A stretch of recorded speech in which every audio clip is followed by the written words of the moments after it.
Hi, I am Amit. I am a senior mentor at MBA Easy. In this video, we are going to discuss CAT 2021 slot 1 solution of quant section. Okay, so we'll discuss all the questions here in one go. So the first question is fx is given. So an expression is given to you, and the question says that this expression fx is negative if and only if. Okay, so this is a classic old-fashioned inequality question. You have to just factorize it and plot the critical points on the number line, and then you can know you're good to go. So let us discuss this. The question is x square plus 2x minus 15 upon x square minus 7x minus 18. Now this expression has to be negative. So the first step is to factorize this. So you can factorize this as 5 and 3. This will become x plus 5 and x minus 3. And this one 18 you can write as 9 into 2. So 9 and 2 you can do like this. X minus 9 into x plus 2 will give you this one. So you have factorized it. Now you plot the critical points. So what are our critical points? This one, this expression x plus 5 will become 0 when x is equal to minus 5. So one critical point is minus 5.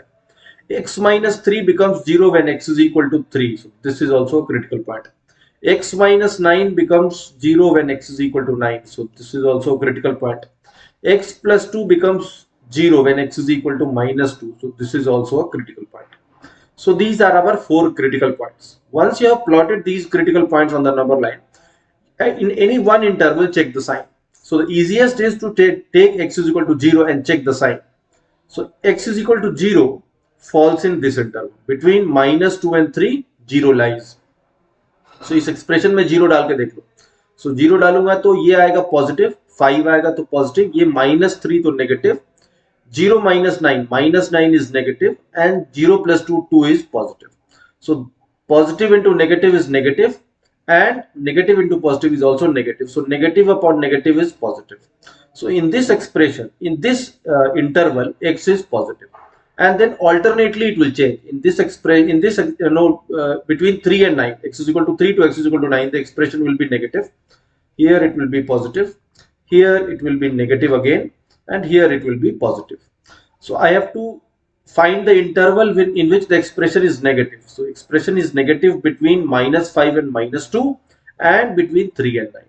So minus 5 and minus 2 and 3 and 9 is the A1. So the answer for this question is option A. Okay. All right. So let's move on.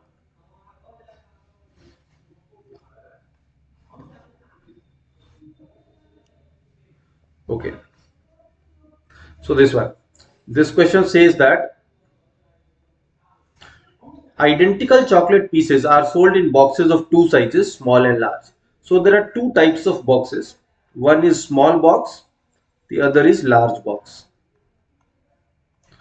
The large box is sold for twice the price of the small box. So if I say the price here is X, the price here will be 2X, double hai price.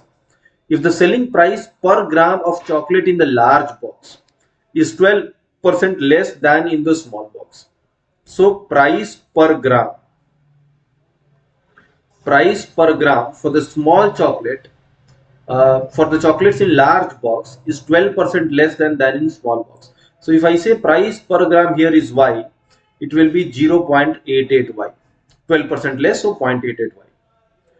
Then the percentage by which the weight of the chocolate in the large box exceeds that in the small box is nearest to.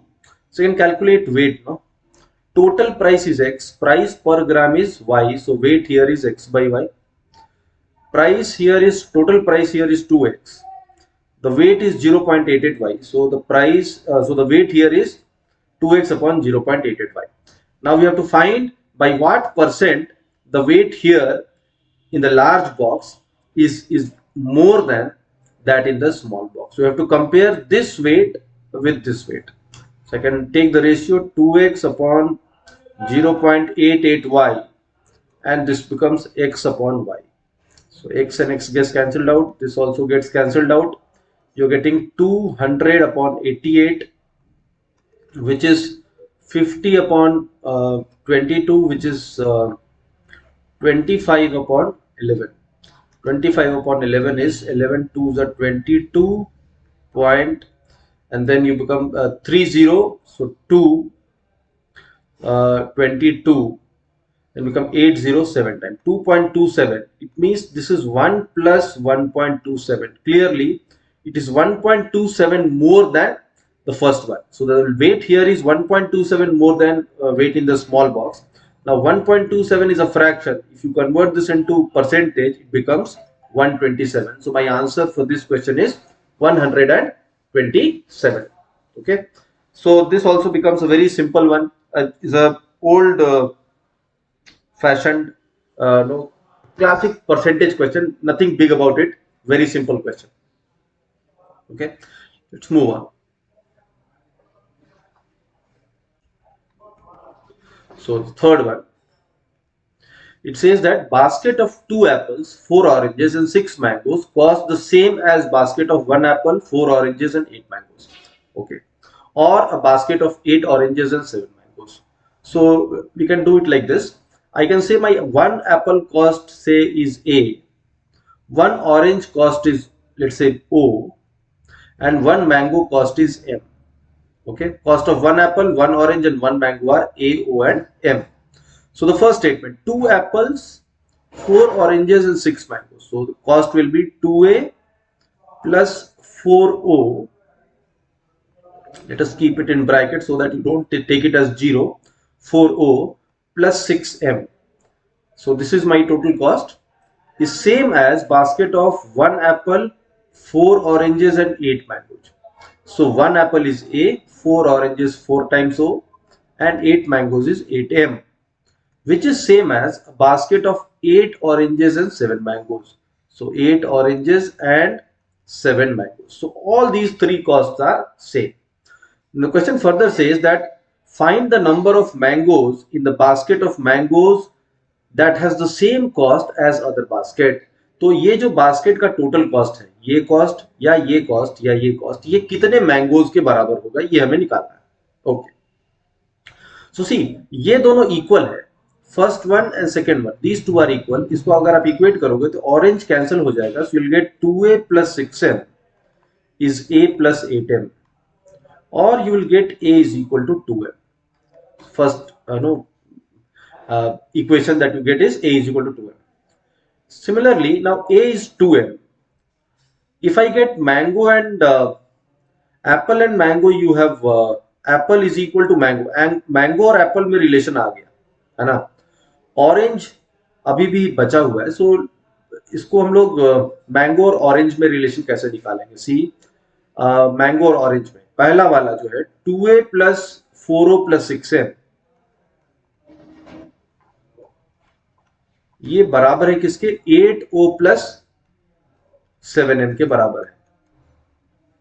अब यहां मैं Apple की जगह में 2m डाल दूंगा, a is equal to 2m, तो यहां डाल दूंगा 2m, तो 2 इंटू 2m ये हो जाएगा 4m plus 4o plus 6m is 8o plus 7m, है ना. तो यहां पे आ गया 4m plus 6m, 10m minus 7m 3m is equal to, इधर हो जाएगा 4o. सो ये आपका एप्पल और मैंगो में आ गया रिलेशन, मैंगो और ऑरेंज में आ गया रिलेशन. तो मुझे पूछा है ये जो बास्केट है ये कितने मैंगोज के बराबर है. सो बास्केट का जो ये जो बास्केट है, चाहे ये बास्केट चाहे ये basket, any one of these, so ये कितने मैंगोज के बराबर होगा. So let us take the third one, 8o plus 7m, this is equal to how many mangoes. So मैं o की जगह क्या डाल सकता हूं, 4o is 3m, so 8o is equal to 6m, so 6m plus 7m ये आ गया 13m. सो मैं कह सकता हूं कि ये जो बास्केट है ये 13 मैंगोज के बराबर है. 13 is my answer, so the answer is option B. Okay, so this is a linear equation kind of a question based on linear equation. ठीक है, all right, let's move on and discuss the next one. कहता है the area of regular hexagon is equal to the area of equilateral triangle of side 12 centimetre. एक regular hexagon का area अगर इसकी side ए है तो ये होता है 3√3/2 इंटू ए स्क्वायर। और डू गेट दैट? अभी इसके सारे ऑपोजिट ऑपोजिट डायगोनल अगर आप मिला दोगे तो हेक्सागन की प्रॉपर्टी होती है कि यहाँ पे 6 इक्विलैटरल ट्रायंगल बनता है। सो एक इक्विलैटरल ट्रायंगल का एरिया होगा √3/4 इंटू ए स्क्वायर और इंटू 6, तो ये आ जाएगा 3√3 a square by 2। So this is area of regular hexagon of side a. ठीक है, और कहता है area of regular hexagon is equal to area of an equilateral triangle of side 12। So this is equal to area of an equilateral triangle. Equilateral triangle का area है √3/4 into 12 square, that is 144। Side of equilateral triangle is given 12। Then side निकाला है hexagon का, you have to find value of a. तो बहुत simple सा question हो गया, 2 से 2 times. So A square is 144/3 into 2 6, which is 24, which is 4 into 6. So a square is 4 into 6. So a will be 2√6. So 2√6, option C is your answer. ठीक है, very simple question based on equilateral triangle and hexagon. Okay. So let us take the next one. कहता है onion is sold for 5 consecutive months at the rate of 10, 20, 25, 25, 50. So first month 10 रुपए, अगले महीने 20 rupees, next month 25 rupees, next month 25 rupees, next month 50 rupees per kg. So this is cost per kg of onions in the first month, second month, third month, fourth month and fifth month. फिर कहता है family spends a fixed amount of money on onion for the first 3 months. So the total expenditure on onion is, let's say, x fixed amount in the first 3 months, and then spends half that amount on onion for each other next 2 months. So let us take it 2x so that I don't have to deal with fraction. So next 2 months is half, so I can take x and x. So पहले 3 महीने 2x खर्च किया onions पे, और अगले 2 महीने में उसका आधा यानी x और x खर्च किया। So कहता है the average expense for onion in rupee per kg for the family of over these 5 months is closest to average expense for the onion in rupee per kg. Rupee per kg. Average expense for the onion in rupee per kg for the family over these 5 months is closest to. बोलता है इन 5 महीनों में जो average होगा इन रुपी पर KG, ये क्या होगा? तो 5 महीने का मुझे एवरेज निकालना है। क्या? रुपी पर केजी। रुपी पर केजी का मतलब क्या होगा, कैसे निकलेगा?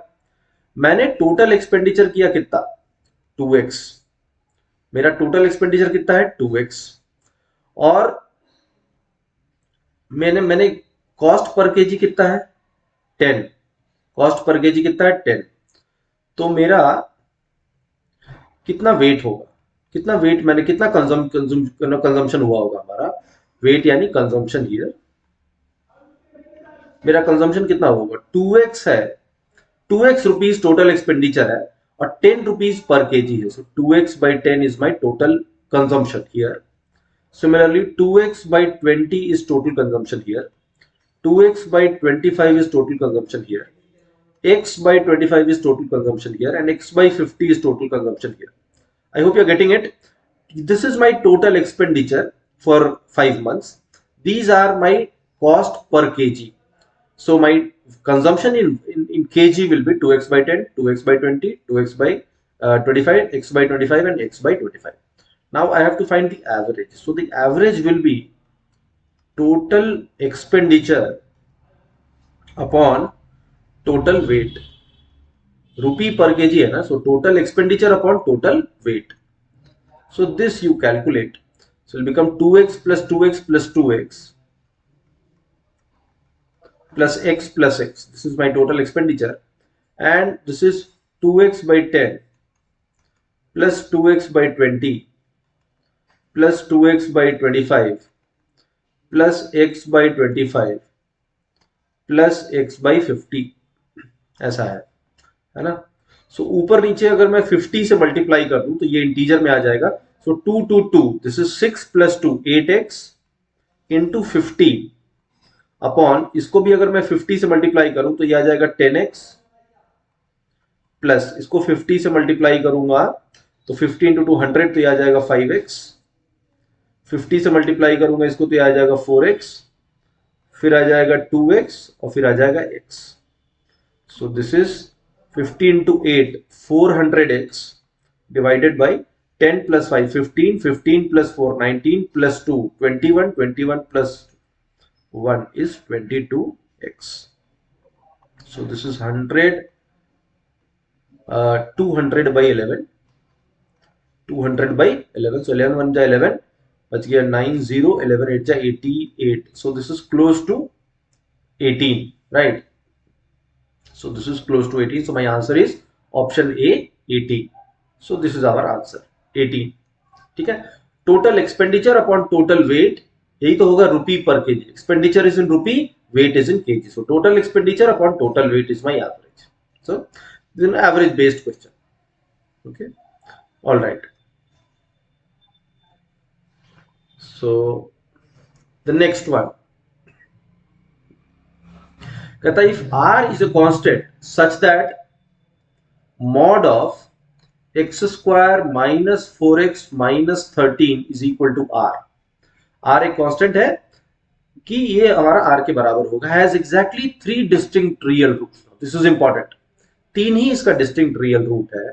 Then the value of r is, अभी हम लोग क्या करते हैं, जब ये मॉड हटाते हैं तो ये दो तरह से खुलता है, या तो ये पॉजिटिव होगा या ये नेगेटिव होगा. So depending on whether it is positive और negative, we can have this is equal to r और this is equal to minus r. Sorry, x square minus 4x minus 13 is r और x square minus 4x minus 13 is equal to minus r.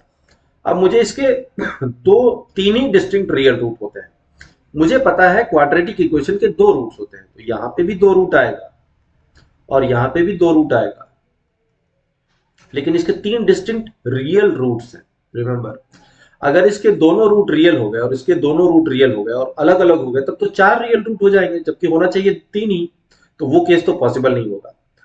अगर इसका एक root imaginary होगा तो इसका दोनों root imaginary होगा. एक रूट इमेजिनरी और एक रूट रियल, ऐसा तो नहीं हो सकता. तो मैं कह सकता हूं कि सारे, कोई भी इक्वेशन ऐसा नहीं होगा जिसके इमेजिनरी रूट आएंगे. तो फिर कौन सा केस होगा, एक जगह रूट आएगा डिस्टिंक्ट, एक जगह रूट्स आएगा डिस्टिंक्ट और एक जगह रूट्स आएगा इक्वल, लेकिन दोनों होगा रियल. दोनों कैसे होंगे, रियल. सो एक जगह 2 रूट्स आएंगे रियल और एक जगह, बिकॉज दोनों रूट्स इक्वल हैं तो हम एक ही रूट काउंट करेंगे, will count only 1 root. So 2 plus 1, यहाँ पे 2 रियल रूट्स, यहाँ पे 1 रियल रूट, टोटल कितने हो जाएंगे, 3 real roots. So that is the basic idea. So ये हमारा होगा, इसी तरीके से होगा. नाउ सी, अगर किसी इक्वेशन का ये इक्वल रूट होगा, इसका मतलब ये जो एक्सप्रेशन होगा ये एक परफेक्ट स्क्वायर होगा. जैसे अगर मैं कहूं x minus 5 whole square is equal to 0, तो इसका तो एक ही रूट होगा ना, x इज इक्वल टू 5. तो अगर एक रियल रूट हो रहा है किसी क्वाड्रेटिक इक्वेशन का, इसका मतलब है कि वो क्वाड्रेटिक एक्सप्रेशन जो होगा वो परफेक्ट स्क्वायर की तरह बन जाएगा. Now try to make this as a perfect square, any of these. So x square minus 2 into X into 2, 4x को मैं क्या लिख सकता हूं, 2 इंटू एक्स इंटू 2, प्लस इसको परफेक्ट स्क्वायर बनाने के लिए मुझे 2 स्क्वायर करना पड़ेगा, तभी तो होगा ना. यानी कि this expression has to become x square minus 4x plus 4. ये एक्सप्रेशन बनना चाहिए x square minus 4x plus 4. Clearly इधर माइनस 13 है इस वाले में. If you see here, x square minus 4x minus 13 is equal to minus r है. So x square minus 4x plus r minus 13 is equal to 0. Now r minus 13 4 के बराबर होना चाहिए, तभी तो परफेक्ट स्क्वायर होगा ना. तो r कितना होना चाहिए, 17. तो r 17 होगा और 17 एक ही ऑप्शन है, तो यही आंसर होगा. आपको इसको चेक करने की जरूरत भी नहीं है. 17 रखोगे इधर में तो माइनस 30 आएगा, इसके रूट्स दोनों रियल होंगे और डिस्टिंक्ट होंगे. इसको चेक करने की जरूरत भी नहीं है. इसी वाले एक्सप्रेशन से समझ में आ रहा है कि 17 पे ही आंसर होगा. So the answer is C option 17. The idea was that 3 distinct real root है. इसका मतलब है कि एक इक्वेशन ऐसा है जिसके दोनों रूट इक्वल हैं और रियल है, यानी वो जो एक्सप्रेशन बनेगा वो परफेक्ट स्क्वायर बनेगा. सो एक्स स्क्वायर माइनस 4x है, अगर इसको परफेक्ट स्क्वायर बनाना है तो प्लस 4 होना चाहिए. +4 कैसे होगा, जब r - 13 4 हो जाए, यानी r कितना हो जाए 17 हो जाए. So this was based on simple idea of quadratic equation solving. Okay. So let us discuss the next one here. कहता है अमल purchases some pens at 8 rupees each. To sell this, he hires an employee at a fixed wage. तो उसका जो cost price है for each pen is 8 rupees per pen. Cost price of Amal is 8 rupees per pen. उसको hire करने के लिए उसने एक एम्प्लॉय लिया है, उसका फिक्स्ड वेज है W. तो मान लेते हैं जो वेज है, fixed wage is W rupees. फिर कहता है he sells 100 of these pens at 12 rupees each. अब उसका रेवेन्यू निकालते हैं, यानी selling price. Revenue is selling price. So 100 pens को 12 रुपीज ईच पे बेचता है, यानी उसका रेवेन्यू कितना हो जाएगा 1200. और रिमेनिंग पेन्स को 11 रुपीज ईच पे बेचता है. तो मैं मान लेता हूं शुरू में ही कि नंबर ऑफ पेन्स x है. नंबर ऑफ पेन्स कितने हैं, x है. x में से 100 इधर बेच दिया, तो रिमेनिंग कितना बचा, x - 100, और उसको 11 रुपए में बेचता है. ठीक है, 11 रुपए में बेचता है. तो बोलता है he makes a profit of 300. 300 का प्रॉफिट कब होगा, जब रेवेन्यू में से कॉस्ट निकाल दूंगा तो 300 आ जाएगा. So I can say the profit is 1200 plus x - 100 into 11 minus wage W minus x पेन है और 8 रुपीज पर पेन पे खरीदता है, तो कॉस्ट कितना होगा 8x. So this is my total cost. This side is revenue. Revenue minus cost is profit, and this profit is given as 300. First equation. फिर कहता है while he makes a net loss of 300 if the remaining pens are sold at 9 rupees each. Okay. So in second case, I can say 1200, which is my revenue by selling 100 pens at 12 rupees each. लेकिन जो बाकी 100 x - 100 pens है उसको 9 rupees में जब बेचता है तो उसका रेवेन्यू ये रहेगा. अब इसमें से मैं कॉस्ट निकाल दूं तो उसको लॉस हो जा रहा है कितने का, 300 रुपए का. So this is -300. तो पूछा है the wage of the employ is how much. तो मुझे W निकालना है. Now this is a linear equation in 2 variables. As you can see this is a linear equation in 2 variables. So you have to cancel solve these 2 equations simultaneously and find out the value of W. So क्या करता हूं, पहले में से दूसरे को निकाल दो. First minus second. So do first minus second. So 1200 निकल जाएगा. 11 times x - 100 में से 9 times x - 100 निकालूंगा तो बचेगा 2 times x - 100. ये दोनों भी कैंसिल हो गया, ये दोनों भी कैंसिल हो जाएगा और इधर बचेगा 600. So x - 100 is 300. So x is 400. x आ गया 400. अब ये x की वैल्यू 400 आप पहले चाहे दूसरे किसी भी एक इक्वेशन में डाल दो. सो फर्स्ट इक्वेशन में पुट करता हूं. सो 1200 plus x - 100 which is 300 into 11. 300 into 11 is 3300 minus W minus 8 into 400. x is 400, तो 400 into 8 is 3200. This is 300. Okay, अब इसको सॉल्व कर लो. This minus this is 100. 100 तो ये हो गया 1300. So 1300, so we can say W is 1000. So from here you get W as 1000. तो ये निकालना था मुझे, wage of employee is how much, it is 1000 rupees. Okay, so this was a linear equation question, but involving some idea of profit and loss. Very simple idea. Revenue minus cost is profit. Okay, let's move on and discuss the next one. कहता है Anil invests some money at fixed rate of interest compounded annually.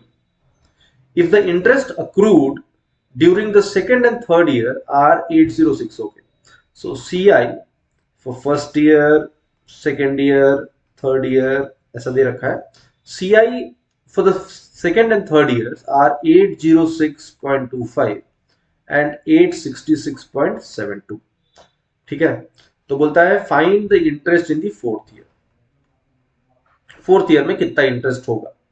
So you will have to do some you can take the help of calculator because the numbers are not very friendly. You can use calculator in these cases. I will not advise you to use calculator in exam in every problem, but when such numbers are there where manual calculation becomes a little tedious, you can definitely take help of the calculator present on your screen.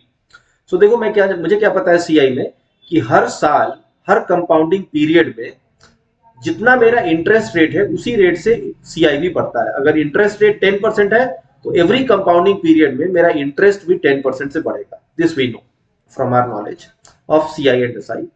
सो यहां से यहां में कितने percent का increase है मैं निकाल सकता हूं और उतने ही परसेंट से यहां भी बढ़ेगा. सो जो परसेंटेज इंक्रीज यहां पे हुआ है वही परसेंटेज इंक्रीज यहां पे भी होगा. फोर्थ ईयर का निकल जाएगा ना आसानी से.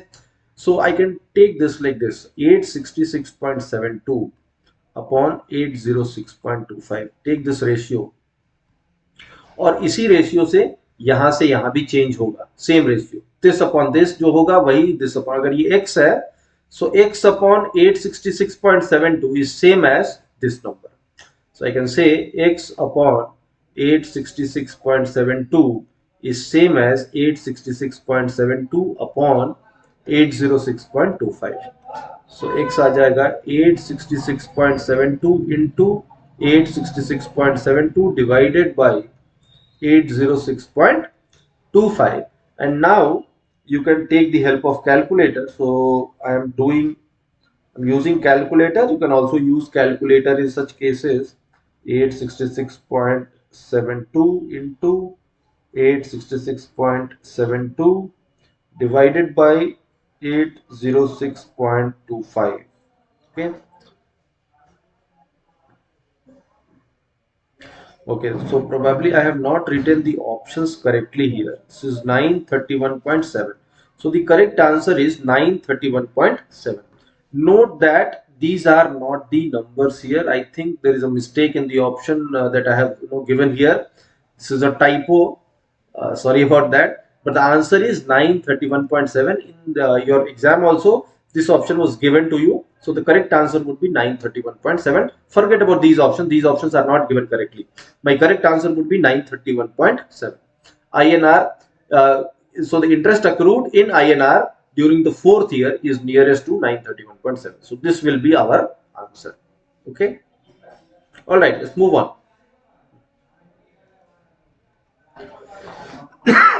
Okay.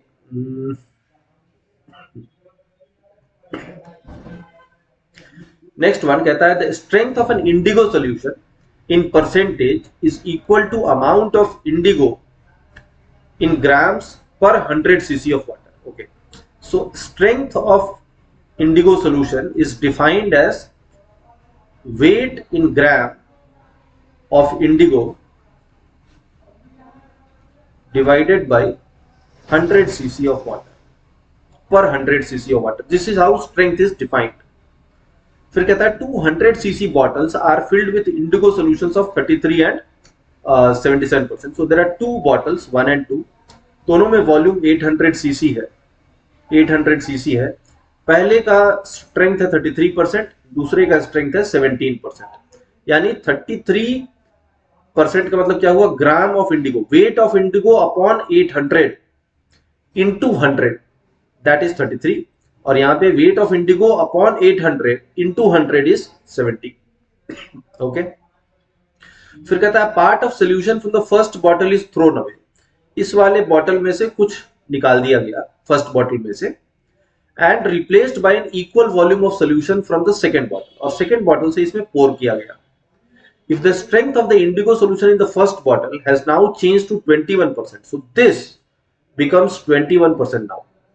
सो तो पूछता है the solution left in the second bottle is, इसमें कितना solution बचा है. So very simple allegation based question. देखो पहला solution है 33%, दूसरा solution का strength है 17%. दोनों को मिलाया गया है, इसमें से कुछ निकाल के ये वाला solution इसमें डाल दिया गया था सेकेंड वाला, तो ये हो गया था कितना 21%. if I use allegation here, so ये आ जाएगा 4, ये आ जाएगा 33 minus 21 is 12. तो I can see कि फर्स्ट वाला का जो वॉल्यूम है और सेकेंड वाला का जो वॉल्यूम है, ये जो रेशियो आएगा first volume upon second solution, second bottle volume is 1/3. Right, 1/3. सो ये जो नया सोल्यूशन बना होगा इन द फर्स्ट बॉटल, इसमें से कुछ होगा 33% वाला, कुछ होगा 17% वाला. बिकॉज क्वेश्चन में ही कहा है कि इस बॉटल में से कुछ निकाल दिया गया था और 17% वाला इसमें डाला गया था। जो फर्स्ट बॉटल है उसमें कुछ 33% सोल्यूशन है, कुछ 17% वॉल्यूम वाला सोल्यूशन है, और दोनों का रेशियो दे दिया कितना 1:3, 1:3। सो 1 पार्ट ये है, 3 पार्ट ये है, और टोटल 800 सीसी है। सो 4 parts is 800 cc, so one part is 200 cc, यानी इसमें जो 17% वाला सोल्यूशन है वो कितना पोर किया गया था 200 इंटू 3 600 cc, और ओरिजिनल सोल्यूशन कितना रहा होगा 200 cc। सो इसमें 600 cc पोर कर दिया गया, तो सेकेंड बॉटल में था कितना 800, उसमें से 600 cc निकाल के फर्स्ट वाले में डाल दिया गया, तो जो बचा होगा सेकेंड वाले बॉटल में वो कितना बचा होगा सिर्फ 200 cc। So the volume in cc of the solution left in the second bottle is 200 cc. So my answer is 200 cc for this question. Okay, so it's a very routine, I would say, allegation based question. If you have practiced well, this exam was not at all difficult. That I can assure you. I can tell you from my own experience. The question was not easy, though many students felt it to be difficult because the questions were lengthy in words, in sentences. So that may have played some role in the perception that the quant section was difficult, but actually it wasn't. All right, so let's move on and take the next one. कहता है Amar, Akbar and Anthony are working on a project. Okay, so there are 3 persons here, Amar, Akbar and Anthony. कहता है working together Amar and Akbar can complete a project in 1 year. So Amar and Akbar can complete a project in 1 year means 12 months. Akbar and Anthony can complete it in 16 months. So Akbar and Anthony can complete it in 16 months. And Anthony and Amar in 2 years. Anthony and Amar in 2 years means 24 months. Okay. फिर कहता है question में, if the person who is neither the fastest nor the slowest works alone, the time in the months he will take to complete the project is how many months? Again, a very simple question. 16, 12 और 24 का LCM ले लो 48. So I'll assume my work to be 48 units. 48 unit करने में 12 महीने लग रहे हैं, तो इसकी एफिशिएंसी हो गई 4 यूनिट्स पर मंथ, इसकी एफिशिएंसी हो गई 3 यूनिट्स पर मंथ, इसकी एफिशिएंसी हो गई 2 units per month. So if I add all of this, so I'm getting 2 times efficiency of Amar and Akbar and Anthony is 9 units per month. So efficiency of Amar plus Akbar plus Anthony is 4.5 unit per month. Right. Now see, Amar और अकबर का efficiency था 4 और तीनों का मिला के है 4.5. इसका मतलब है एंथनी की एफिशिएंसी हो जाएगी 0.5 यूनिट पर मंथ. अकबर और एंथनी का कंबाइंड है 3 यूनिट पर मंथ और तीनों का मिला के 4.5, यानी कि अमर का एफिशिएंसी हो जाएगा 1.5 यूनिट पर मंथ और एंथनी और अमर है 2 यूनिट पर मंथ, जबकि कंबाइंड है 4.5 unit per month. So can say Akbar की एफिशिएंसी हो जाएगी 2.5 यूनिट पर मंथ. तो पूछा है the person who is neither the fastest nor the slowest, तो वो कौन है? वो अमर है. ये तो स्लोएस्ट है, ये फास्टेस्ट है, ये बीच वाला है. यही बोल रहा है, ये बीच वाला है, यानी अमर जब अकेले काम करेगा तो कितने दिन में काम खत्म होगा. सो अमर को कितना टाइम लगेगा? अब टोटल काम है 48 unit. So 48 divided by 1.5 which is 3/2. 3 से काट दो इसको 16 बार, 16 into 2 32 days. So my answer is 32 days. 32 days is the answer. Okay, again a very regular time and work question. As you can see, there is nothing that can hold you back in this paper.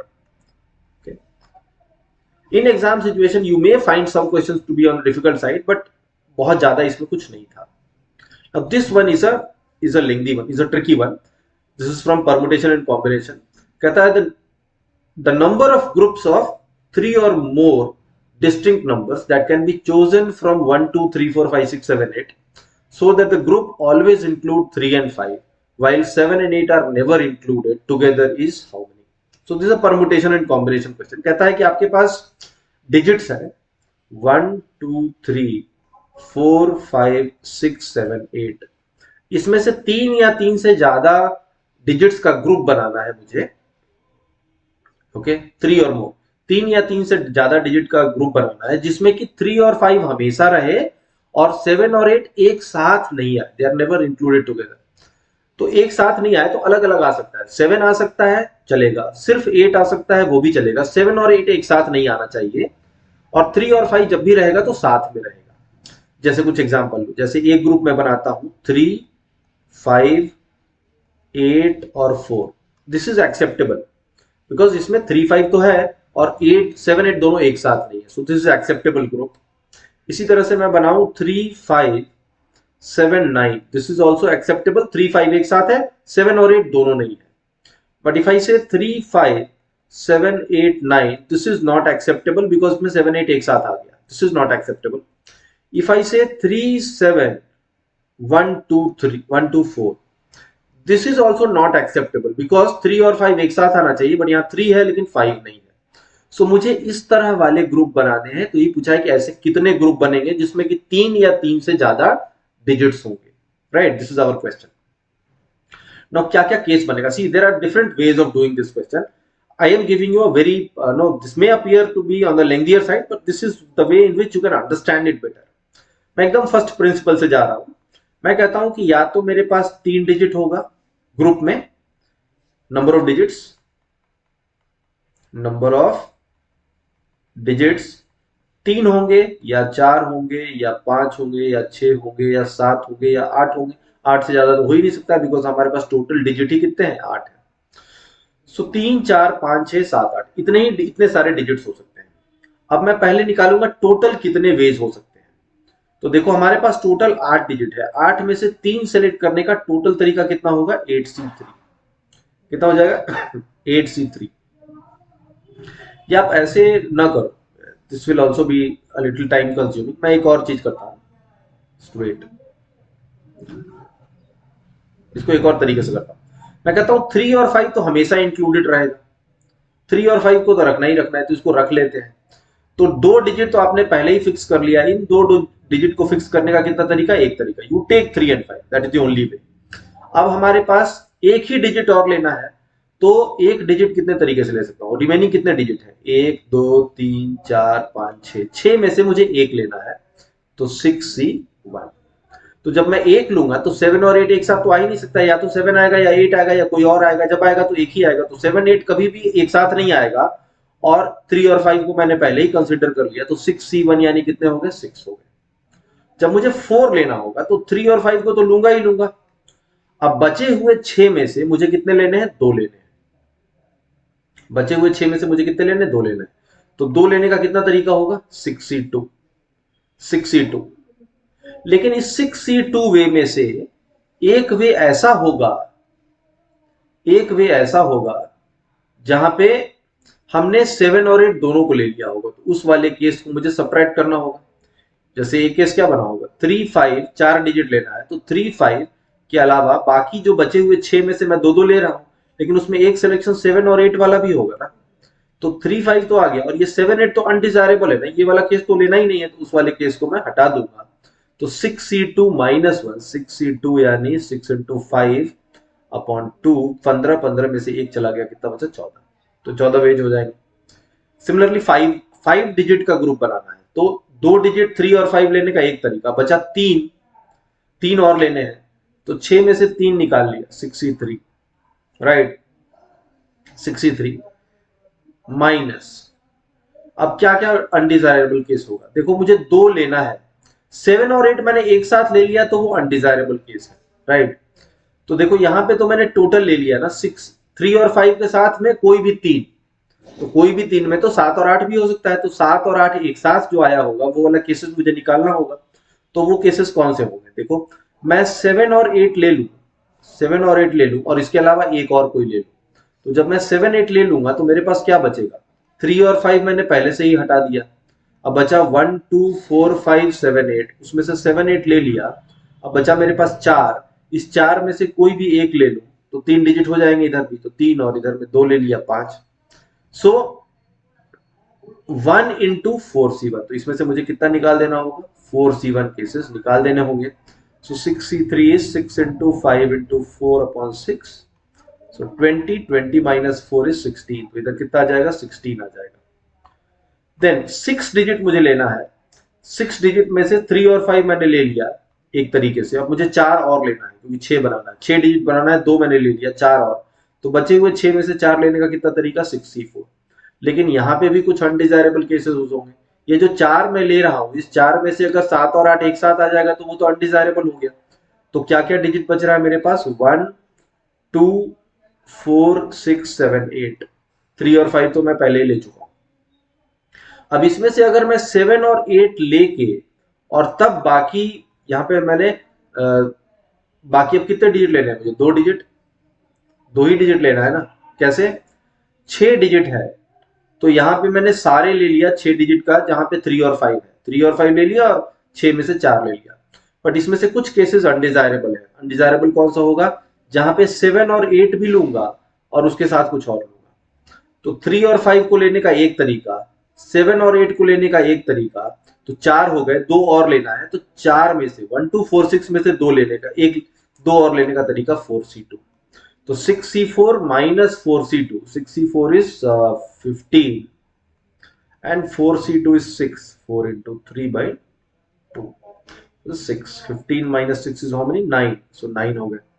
अब 7 digit लेना है तो क्या होगा, 3 और 5 ले लिया एक तरीके से, अभी 5 और लेना है तो 6C5 माइनस वो केसेस जहां पे 7 और 8 भी आ रहा होगा, तो 3 और 5 भी ले लिया, 7 और 8 भी ले लिया, 4 ले लिया। अब मुझे बाकी 4 में से 3 लेने हैं, तभी तो 7 होगा ना। तो ये अनडिजायरेबल केसेस को हटा दूंगा, 6C5 is 6, 4C3 is 4, तो ये कितना हो जाएगा 2। और जब 8 लूंगा तो 8 लेने का तो एक ही तरीका होगा, सारे ले लू 1 2 3 4 5 6 7 8। लेकिन ये अनडिजायरेबल केस है बिकॉज 7 और 8 एक साथ आ गया, तो ये वाला केस तो काउंट होगा नहीं। So my total is 6 plus 14 plus 16 plus 9 plus 2, ये दोनों 30, ये दोनों 11, 41 plus 6 47। So total number of ways are 47. Okay, so it might appear lengthy, but no, this is no explained from the first principles. Okay, so 47 is the answer. So this was a lengthy one, a tricky one. Okay, so this could have been avoided. Okay, next one.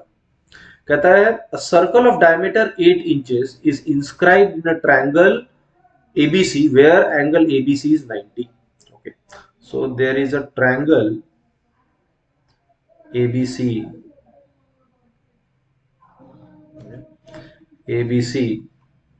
where angle B is 90.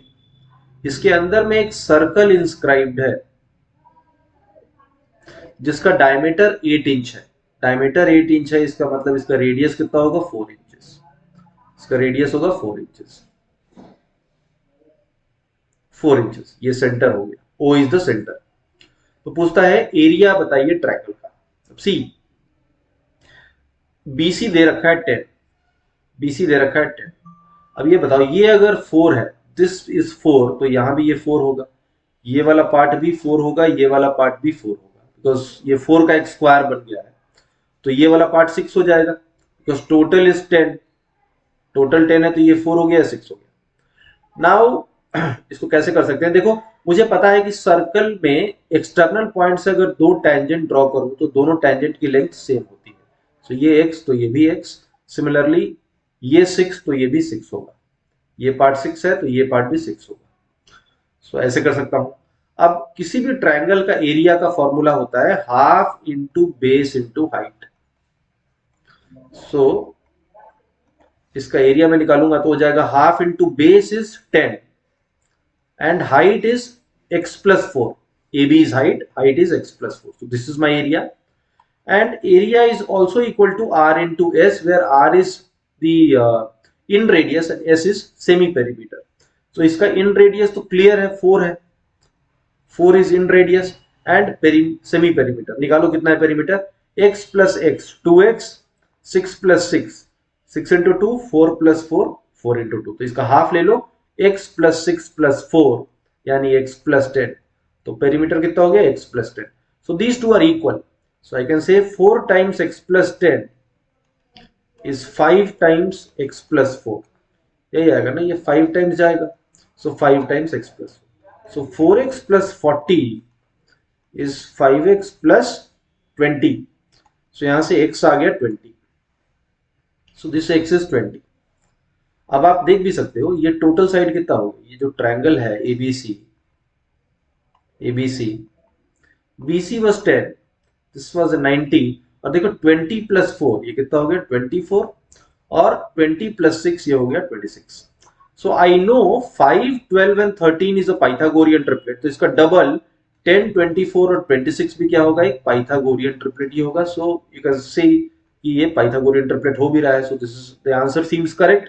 तो मेरा area क्या हो जाएगा, half into base, base is 10 into height, height is 24.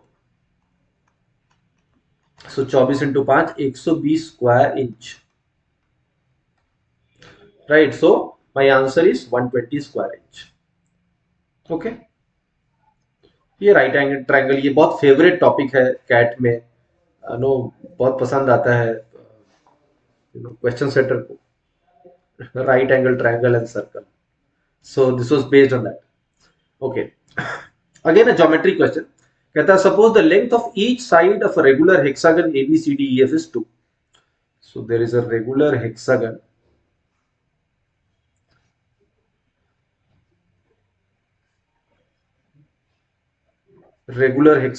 ABCDEF. इसका side है 2 centimetre. फिर कहता है T is mid point of CD का मिड पॉइंट है T is mid point of CD. Then the length AT. So AT की length निकालनी है, to find the length AT का लेंथ हमें निकालना है. Okay, so you draw this line ऐसे, एंड देन वी सी ये 2 है तो ये पार्ट भी 2 हो जाए, ये पार्ट 1 हो जाएगा, मिड पॉइंट है ना, मिड पॉइंट है तो ये 1 हो जाएगा. CT is 1 centimetre. AC में निकालता हूं, AC क्या है, and then will think of no solving it. मुझे निकालना है AC, अल्टीमेटली मुझे AC चाहिए, right. Now this angle in hexagon, the internal angle is 120 degree. So I know this is 120 degree. So draw this separately. Draw this separately. ABC. This is 2, this is 2, this is 120. If you drop a perpendicular, this will become 60, 60. ठीक है. So अभी मैं इसको अगर मान लूं कुछ से Q, तो ये BQ भी आ जाएगा, और जितना BQ होगा उतना ही QC होगा फ्रॉम सिमेट्रिक. सो 2 है और ये 60 है, so I can say BQ is 2 sin 60. So 2 into root 3 by 2. So this is root 3. So ये root 3 तो ये भी root 3, यानी टोटल BC कितना हो जाएगा 2 root 3. BC is 2 root 3 centimeter. All right. So I know BC is AC. Sorry, AC. BAC था. Okay. Let me correct this. This was A.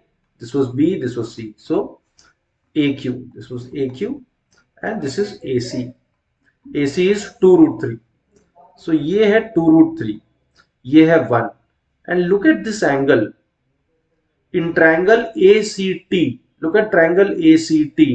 ये 2 root 3 और ये 1, और ये एंगल 90 है. कैसे, देखो ये 120 है और ये दोनों साइड इक्वल है, तो ये दोनों एंगल भी इक्वल होगा. तो 180 में से 120 चला गया, बचा 60 का आधा, 30 इधर 30 इधर.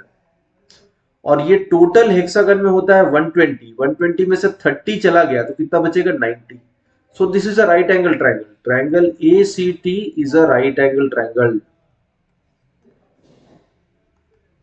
Right angle triangle जिसमें कि AT hypotenuse है. So AT square is AC square plus CT square, which is 2 root 3 whole square and 1 का square.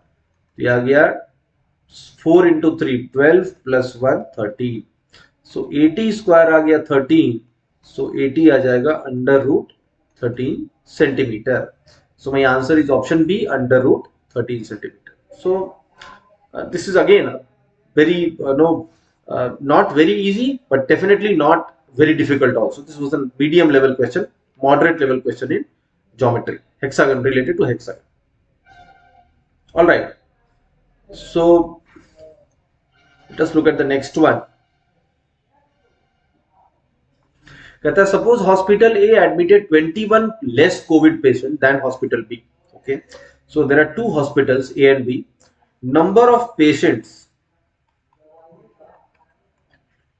Patients in hospital A is 21 less than hospital B. तो यहाँ पे अगर x है तो यहाँ कितना होगा, x minus 21 patients, number of patients. The sum of recovery days for patients in hospital A and B were 200 and 152. So sum of recovery days is 200 and 152. What does it mean? जैसे मान लो कि 4 patient है, से 1 2 3 4. पहले patient को 2 दिन लगा recovery में, दूसरे को 3 दिन लगा, तीसरे को 10 दिन लगा और एक को 12 दिन लगा. तो सम ऑफ रिकवरी डेज हो जाएगा 2 + 10 3 + 10 + 12. तो ये हो जाएगा 22 और 5 27 दिन. समझे, 4 पेशेंट है और चारों पेशेंट का रिकवरी डेज है 2 3 10 और 12. तो सम ऑफ रिकवरी डेज हो जाएगा इन सारे पेशेंट का रिकवरी डेज का सम, that is 27.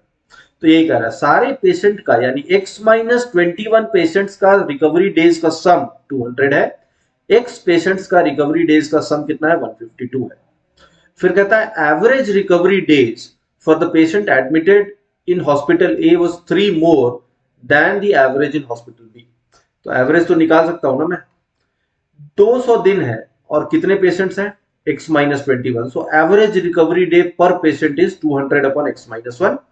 Similarly, average recovery day for hospital B would be 152 total number of recovery days and x patient, so 152 by x.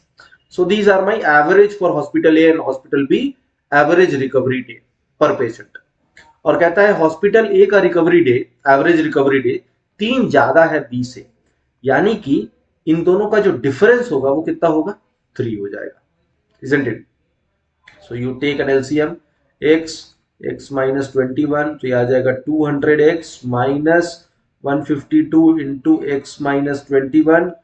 This becomes 3. You can say 200x minus 152x minus plus 152 into 21, right, is equal to 3x into x minus 21, right? So ये आ गया 48x plus 152 into 21 is equal to 3x into x minus 21. x 3 common है, 3 निकाल दो तो 16x और यहां से 3 निकालोगे तो 152 into 7 is equal to ये हो जाएगा x square minus 21x, x square minus 21x. So you can now x square minus इस तरफ जाएगा तो ये जाएगा कितना 37x minus 152 into 7 is equal to 0. Now you have to solve this quadratic and get the value of x. So try factorizing it. No, this 152 into 7, 152 into 7, so this is 200 upon x minus 1, this is 152 upon x, 3.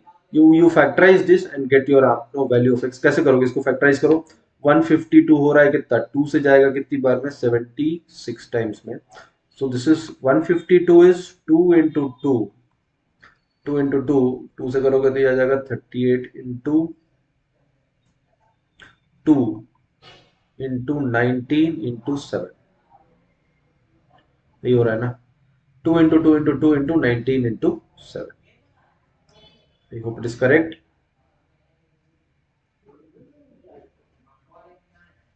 Right, 2 into 2 into 2 into 19 into 37.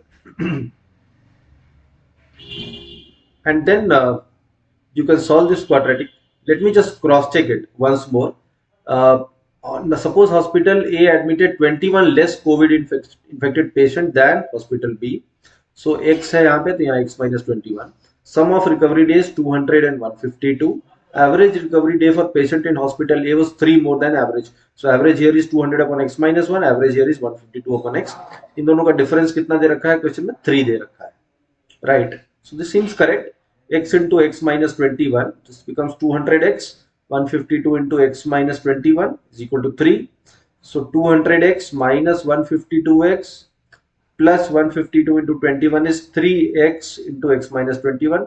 So 200 minus 152 is 48x, और इधर हो गया 152 into 21 and then 3x square, 3x into x minus 21. Okay, so take 3 common, so 16x plus 3 यहां से निकालूंगा तो 7 बचेगा, 152 into 7, और ये हो गया x square minus 21x. Seems correct.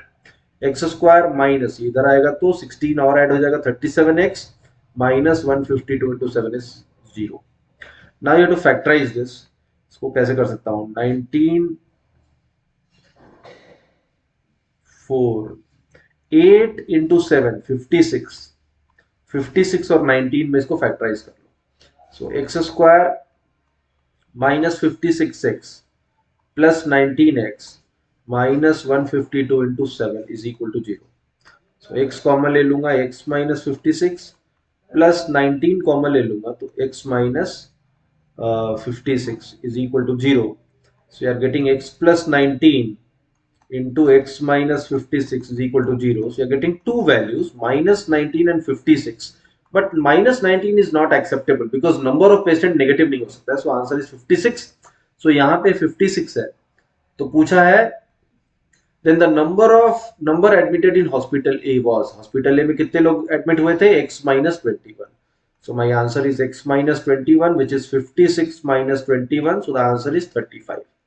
So answer for this question is 35, right? Answer is 35. 35 is our answer. Okay. All right. So this was a quadratic equation based question.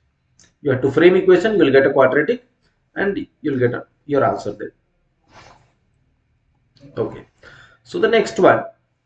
कहता है the amount Neeta and Geeta together earn in a day is equal to what Sita earn in 6 days. Okay, so there are three ladies here, Neeta, Geeta and Sita. So कहता है the amount Neeta and Geeta earn together, so n plus g is equal to what Sita earns in 6 days. So this is equal to 6 times s. Okay. एक दिन में नीता, गीता और सीता जितना earn करती हैं उसको मैंने अज्यूम कर लिया एन, जी और एस. सो नीता और गीता का टोटल एक दिन का जो अर्निंग होगा that will be N plus G, 6 times S. Okay. फिर कहता है the amount Sita and Nita earn together in a day is equal to what Gita earns in 2 days. So this is equal to 2g, right? So this is your first equation, this is your second equation. तो बोलता है the ratio of the daily earning of the two of the one who earns the most to the one who earns the least is. Okay, alright. So see, अब इसमें दो ratio आप आराम से निकाल सकते हो. यहां से मैं इसमें n की जगह डाल दूं 2g माइनस s. यहां से n क्या आएगा? 2g minus s. यहां पे डाल दो n की जगह 2g minus s plus g is equal to 6s. So you can say 3g is equal to 5s. So g is to s, ये आ गया 5 is to 3. Okay, g is to s is 5 is to 3. One part. g और s में relation आ गया. अब s और n में भी relation हम लोग निकाल लें तो हमारा काम चल जाएगा. देखो s और n में निकालना है तो take the second one. s plus n is 2g, और g के जगह मैं कितना डाल सकता हूं? n प्लस g की जगह मैं कितना डाल सकता हूं? यहाँ पे g की जगह मैं डाल सकता हूं 6x माइनस n. g की जगह फर्स्ट इक्वेशन से कितना हो जाएगा? g 6s minus n. तो 6s minus n. So s plus n is equal to 12s minus 2n. So you can say 3n is equal to 11s. So s is to n, s is to n is 3 is to 11. Now take these two, gs, sn. Sn is 3 is to 11. So we can say g is to s is to n is 5 is to 3 is to 11. Right. तो पूछा है जो सबसे ज्यादा earn करता है और जो सबसे कम अर्न करता है दोनों का रेशियो, तो सबसे ज्यादा 11, सबसे कम 3, तो रेशियो क्या हो जाएगा 11:3। So the answer is option B 11:3। Okay, alright, again very simple equation, simple equation का सिंपल सा question, isn't it? Okay, so next one कहता है the natural numbers are divided into groups 1 2 3 4 5 6 7 8 9 and so on. So the first group is 1, the second group is 1 2 3 4, the third group is 5 6 7 8 9, the fourth group will be 10 11 12 13 14 15 16। कैसे समझ में आ रहा है? पहले group में number of elements, यहाँ पे एक एलिमेंट है, यहाँ पे 3 एलिमेंट है, यहाँ 5 है, तो यहाँ 7 होगा। सो 3 3 6 1 7, फिर अगले वाले में कितना होगा 9 होगा। इस तरीके से चल रहा है। सो बोल रहा है the sum of numbers in 15th group, 15th group में जो नंबर्स हैं उसका सम क्या होगा। नाउ सी 15th ग्रुप में कितने एलिमेंट होंगे पहले ये निकाल लेते हैं।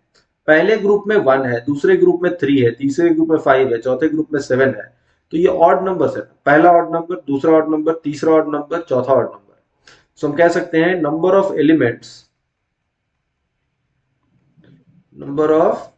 Elements in 15th group will be 15th odd number, isn't it? Which is 2 into 15 minus 1, कितना हो जाएगा 29.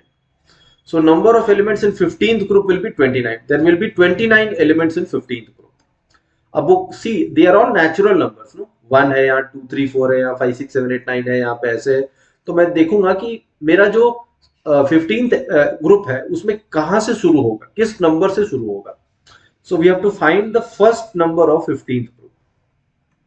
First number of 15th group. अभी कैसे निकालूंगा देखो। We have to identify this. दो चीज निकालना था, कितने एलिमेंट है 15th ग्रुप में और 15th ग्रुप कहां से स्टार्ट होता है, किस नंबर से स्टार्ट होता है। ये दोनों चीज आ जाएगा तो सम भी आ जाएगा आसानी से। कैसे निकलेगा देखो, यहाँ पे एक एलिमेंट था तो ये 1 से स्टार्ट हुआ, 1 + 3 4 खत्म हो गए तो 5 से स्टार्ट हुआ, 1 3 5 9 खत्म हो गए तो ये 10 से स्टार्ट हुआ है। फिर 1 3 5 7 ये सबको ऐड कर दोगे तो कितना हो जाएगा, ये 16 हो जाएगा। तो 16 का मतलब है कि जो ये अगला ग्रुप होगा वो कहां से शुरू होगा, 17 से शुरू होगा। I hope you are getting it. Element देखो 1 है तो यहाँ पे 2 से स्टार्ट हुआ, 1 3 4 हो गया तो 5 से स्टार्ट हुआ, 1 + 3 + 5 9 हो गया तो 10 से स्टार्ट हुआ है, 9 + 7 16 हो गया तो 17 से स्टार्ट हुआ, फिर 16 + 9 25 हो जाएगा तो अगला वाला किधर से शुरू होगा, 26 से शुरू होगा। इस तरीके से सो मैं 14th ग्रुप तक निकाल लेता हूं सारे, 1 + 3 + 5 + 7 ऐसे करते करते 14th ऑड नंबर क्या होगा 27। इस सब का सम आएगा कितना, क्या आ जाएगा 14 का स्क्वायर यानी 196। कैसे कर रहा हूं, sum of first 2 odd number is 2 square, 1 + 3 is 4, sum of 3 odd number is 3 square, sum of 4 odd number is 4 square, so sum of 14 odd number is 14 square 196। इसका मतलब है कि 15th ग्रुप का जो पहला नंबर होगा that will be 197।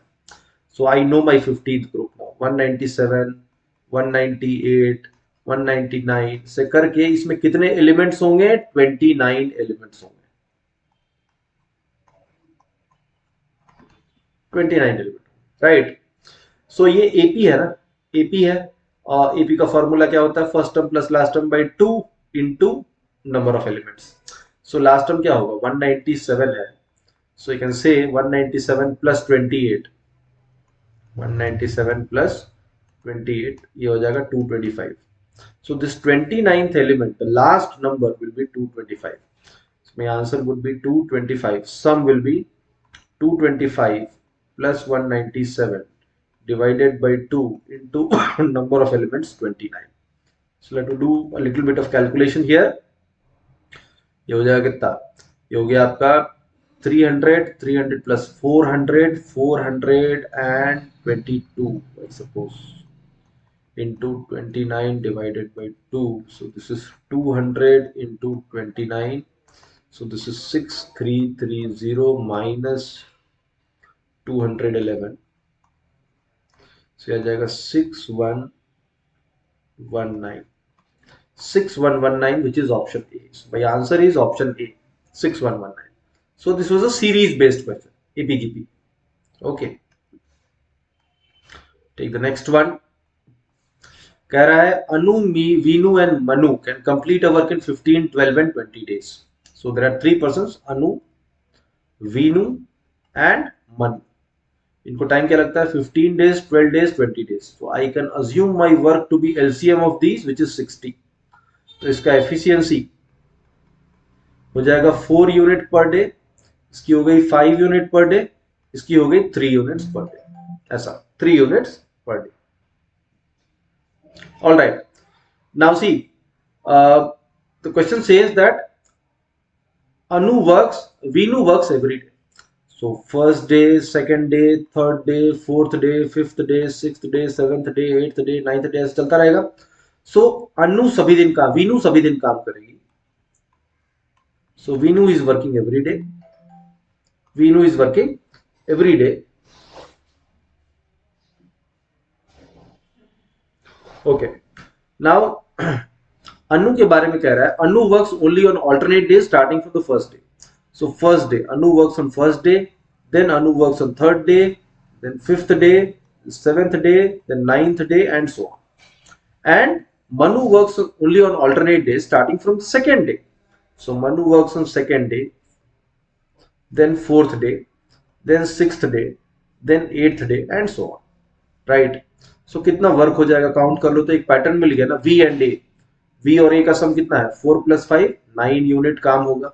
Then V and M, 5 + 3, 8 unit काम होगा. फिर 9 यूनिट काम होगा, फिर 8 यूनिट, फिर 9 यूनिट, फिर 8 यूनिट, फिर 9 यूनिट, फिर 8 यूनिट, चलता रहेगा.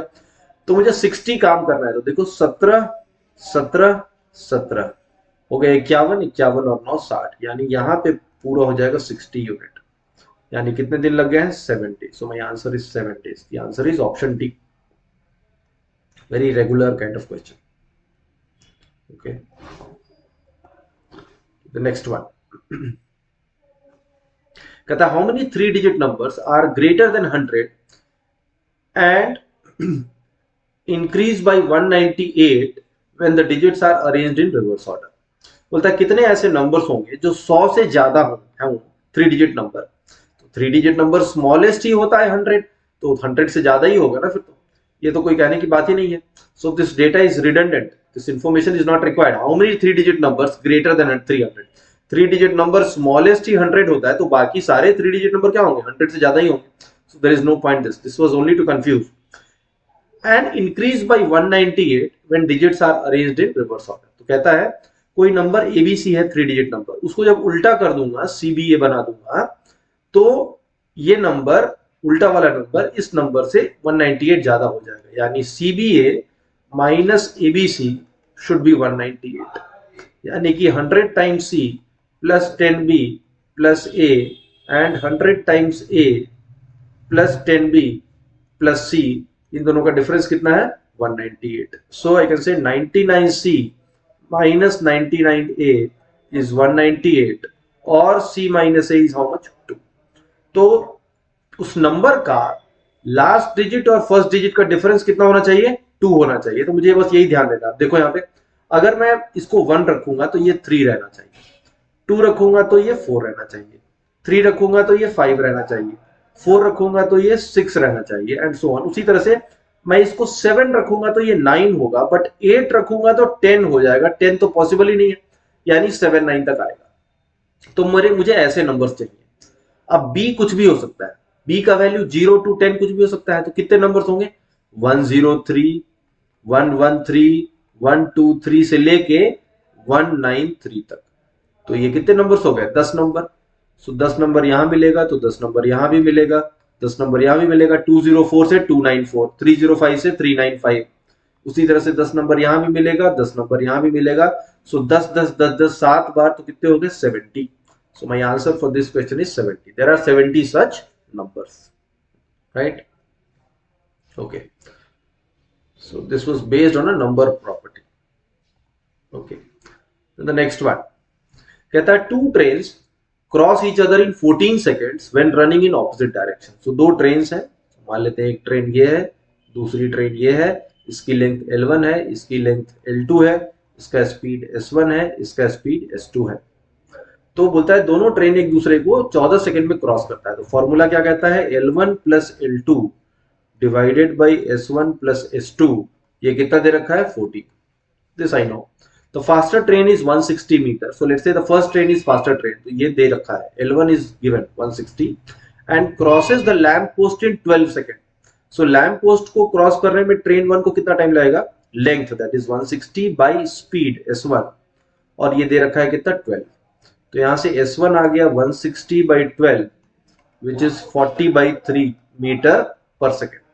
So I know S1. फिर क्या कहता है, if the speed of the other train is 6 kilometre per hour less than the faster one. So S2 is 40 by 3 minus 6 kilometre per hour. 6 kilometre per hour को मैं metre पर second में बदल देता हूं. So ये आ गया 5 by 3. तो ये कितना हो गया, 35 by 3 मीटर पर सेकेंड. So S2 भी पता चल गया. तो पूछता है कि सेकेंड ट्रेन का लेंथ क्या है, तो we have to find L2. Now in this equation बाकी तीनों चीज मालूम है. L1 I know 160, L2 we have to determine, S1 and S2 we know 40 by 3 plus 35 by 3. This is equal to 14. So 160 plus L2 ये हो जाएगा 75 by 3 25. So 14 into 25 is 350. So L2 is 350 minus 160 is 190 meter. So length of second train is 190 meter. Option 3 is the answer. So formula based time speed distance question. Okay.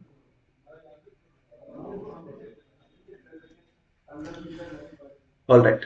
So this one, next one, x naught is 1.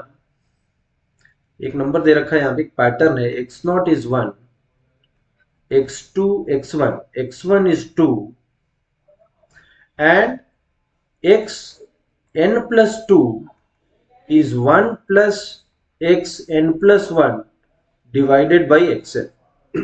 ठीक है, जहां पे n का value दे रखा है 0 1 2 3.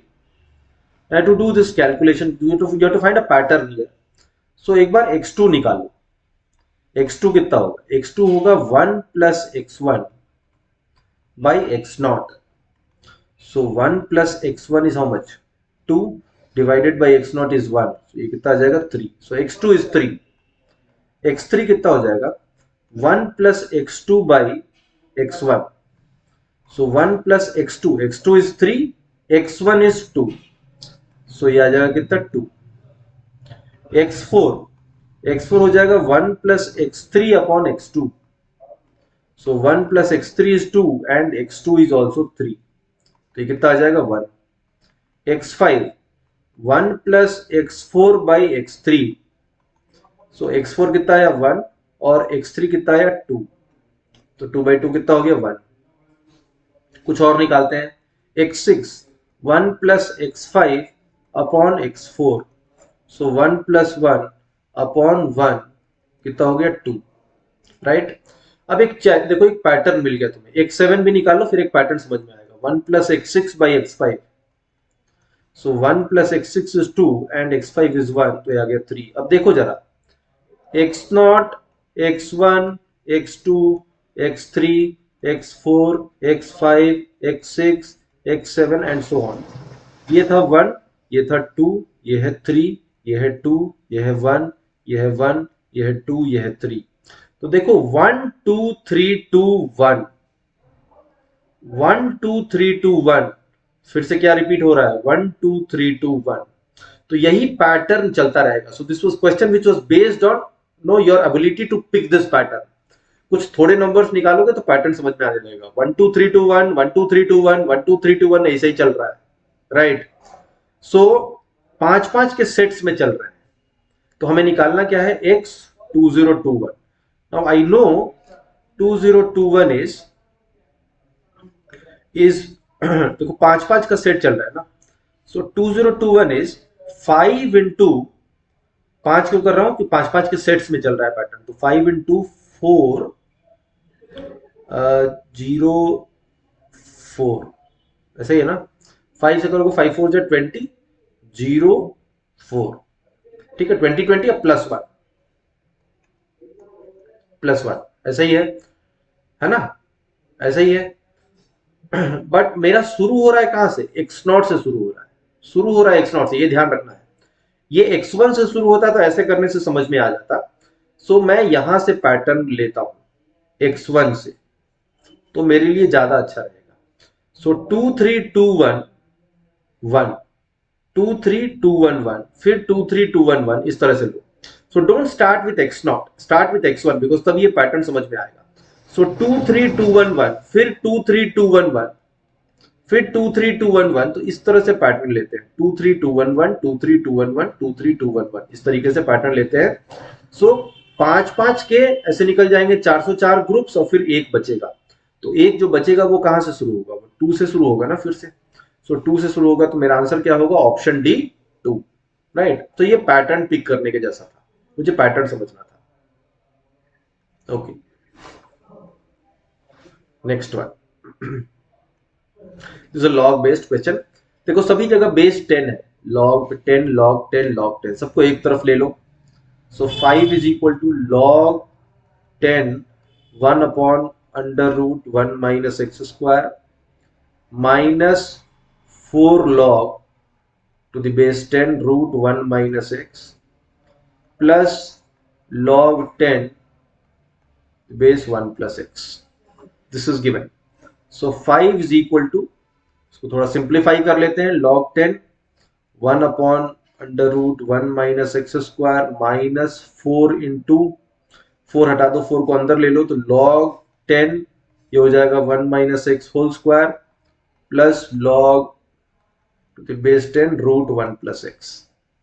Now इसको मैं एक साथ कर लेता हूं, तो ये क्या हो जाएगा, log टू द बेस 10, दोनों ऐड हो जाए तो 1 प्लस एक्स ऊपर जाएगा, 1 माइनस एक्स स्क्वायर नीचे है ना, और ये माइनस में तो ये भी नीचे आएगा, 1 माइनस एक्स का होल स्क्वायर, ऐसा नीचे आ जाएगा। सो ये माइनस में था और ये प्लस हो जाएगा, ठीक है। सो ऐसा हो गया। सो ये आ गया log 10, और देखो अंडर रूट 1 प्लस एक्स है और ये under root 1 minus x square है, 1 minus x square is 1 minus x into 1 plus x, तो ये आ जाएगा 1 upon under root 1 minus x into 1 minus x का whole square. So this is log 10, और ये हो गया 1 upon under root 1 minus x का power 5, this is 5। So I can say 5 is equal to 5 log 1 upon under root 1 minus x. So log 1 upon under root 1 minus x is 1. So log of under root 1 minus x is minus 1. So 1 minus x is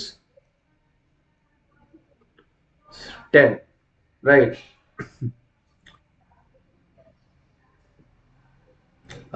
Sorry, minus 1. This is 1, so this is minus 1. So minus 1, so minus 10. So x आ गया यहाँ से 11, x आ गया 11, right.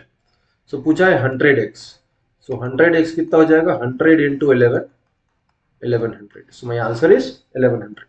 Okay, so this was a log based question.